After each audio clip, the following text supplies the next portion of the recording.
Assalamu alaikum wa rahmatullahi wa barakatuh.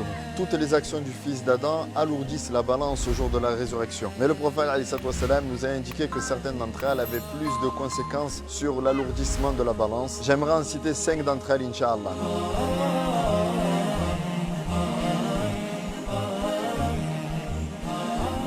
Au jour de la résurrection, les hommes sortiront de leur tombe en étant tout nus, incirconcis, assoiffés, le soleil à quelques coudées, l'enfer qui sera tiré par 70 000 anges.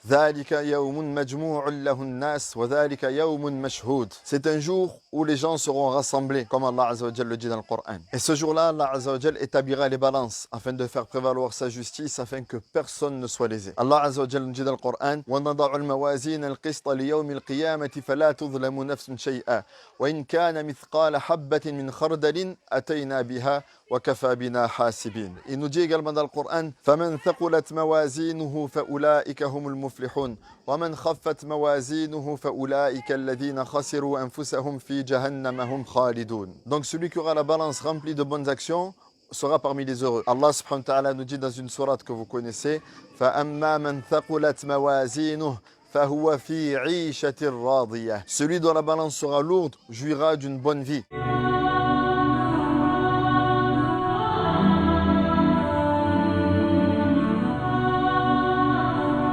Première adoration, voire la plus importante, qui alourdit la balance du croyant au jour de la résurrection, est la parole La ilaha illallah, la réalisation du tawhid, de l'unicité d'Allah subhanahu wa ta'ala, de proclamer du plus profond de son cœur que nul ne mérite l'adoration sauf Allah et que Muhammad est le message d'Allah sallallahu alayhi wa ala alihi wa sallam. Le prophète nous a raconté l'histoire de cet homme qui viendra au jour de la résurrection avec 99 registres remplis de mauvaises actions, de toutes sortes de mauvaises actions, que ce soit l'alcool, le meurtre, l'adultère, Et Allah Azza wa Jalla l'interrogera et lui dira: est-ce que tu renies la moindre mauvaise action qu'il y a dans tes registres? Et il dira: non, ya Allah, je ne renie rien de tout ça. Allah Azza wa Jalla lui demandera: as-tu une bonne action? Et il ne se rappellera pas avoir accompli une bonne action dans sa vie.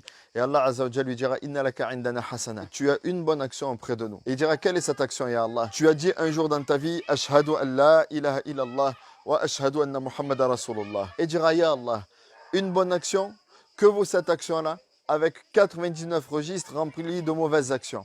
Et Allah subhanahu wa ta'ala lui dira: la dhulma al-yawm. Aujourd'hui, personne n'est lésé. Aujourd'hui, personne ne subira la moindre injustice. Cette action-là sera pesée et l'emportera sur toutes les mauvaises actions, ce qui montre l'importance du tawhid, de la parole La ilaha illallah, la raison pour laquelle Allah subhanahu wa ta'ala nous a créés.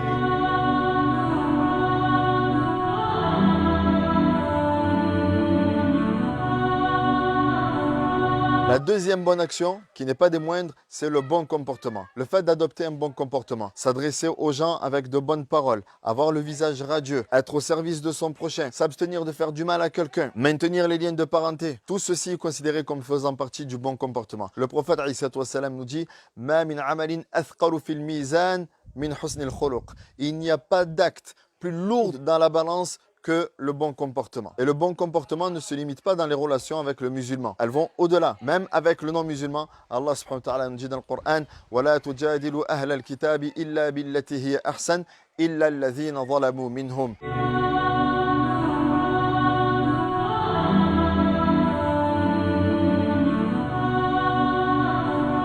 Troisième action qui alourdit la balance le jour de la résurrection, c'est le dhikr, l'évocation d'Allah. Et il y a plusieurs hadiths qui ont été relatés. Le premier hadith que vous connaissez, c'est kalimatan khafifatan ala al-lisan, thaqilatan fil mizan, habibatan ila ar-rahman.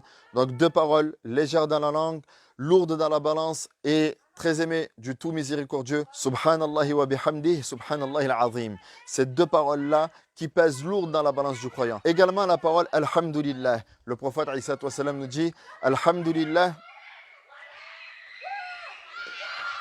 Le prophète nous dit: alhamdulillahi tamla'ul mizan. Le dhikr après chaque salat. Le prophète nous dit que ces formules d'évocation après chaque prière pèsent lourd dans la balance du croyant au jour de la résurrection.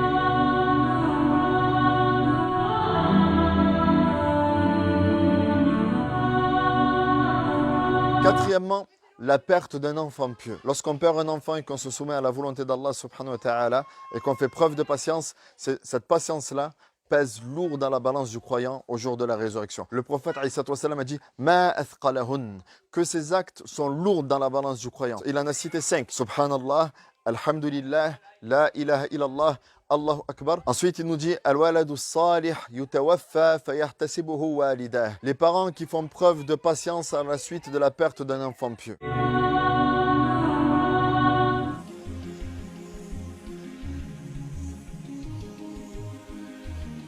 Et je termine par cet acte-là qui pèse très lourd dans la balance du croyant au jour de la résurrection, c'est le fait de suivre une janaza jusqu'à ce que le défunt soit complètement inhumé. Ces 5 actions-là pèsent énormément dans la balance du croyant au jour de la résurrection. Donc je t'invite à méditer sur elle et à ne pas laisser ces actions-là, surtout durant les mois sacrés que nous vivons actuellement.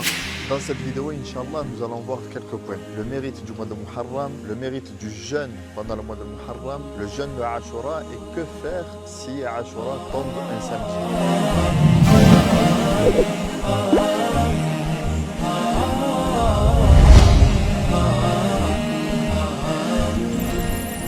Et le prophète